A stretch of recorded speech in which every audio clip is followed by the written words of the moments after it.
Hi, I'm Shelly Lefkoe. Today I want to talk about the importance of validating feelings. Did you ever have an experience where you told somebody what you felt?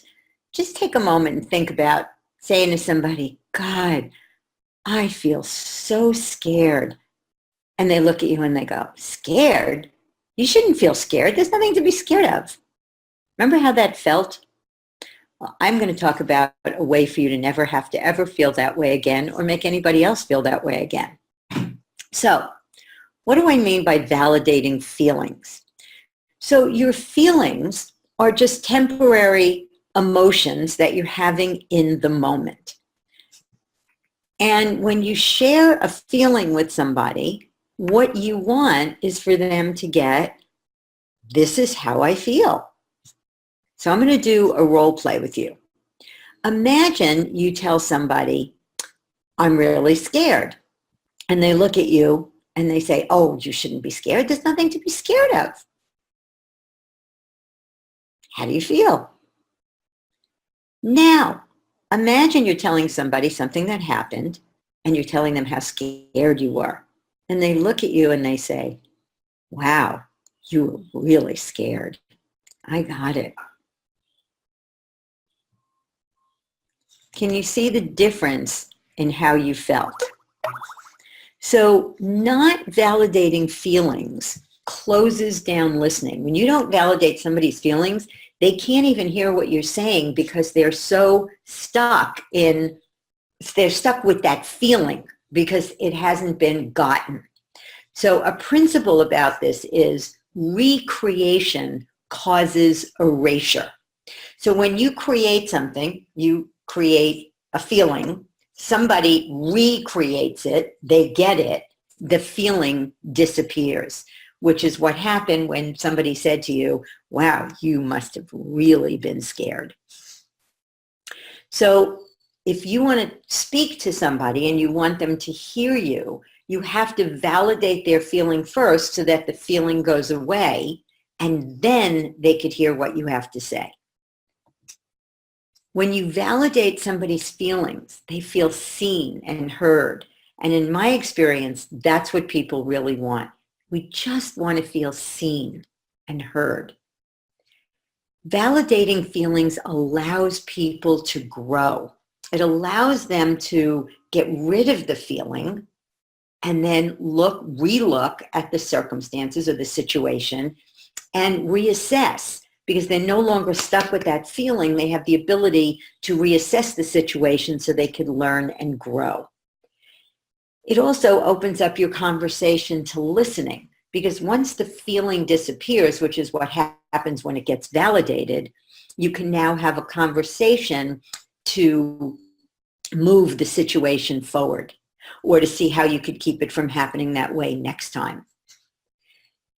Needless to say, when somebody validates your feelings, it increases a closeness in the relationship because you appreciate that that person got you, and therefore you feel closer to them. What gets in the way of people validating feelings are beliefs.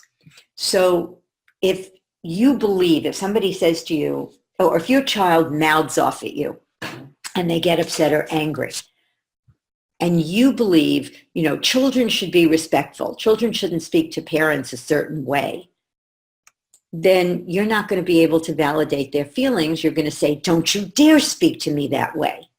A good example of this is when Brittany was young, she would get really angry at me, and sometimes she would go, I hate you. And if I had said to her, don't you dare speak to me that way, she'd still have the feeling. She would just have to suppress it. And suppressed feelings generally it doesn't work to do that. So if she looked at me, what happened was she looked at me and she said, I hate you. And I said, wow, you must be really angry to feel like you hate me right now. I got it. And she said, I don't hate you. I'm just mad at you. And I said, you're really mad at me, sweetheart. I got it. And she goes, well, I'm not mad at you. I'm mad at your behavior. And I started to laugh and I said, I got it, sweetie. And she said, Mom, I know you didn't mean it. I just got upset. I wish you wouldn't do that. And it was miraculous. The more I got it, the more it disappeared and disappeared and it dissipated and dissipated and dissipated until the feeling disappeared. It was one of the most powerful interactions with Brittany. Sometimes people think that validating feelings means that you agree with what the person is saying. And it doesn't mean that. Validating feelings just means I get that right now you feel this way.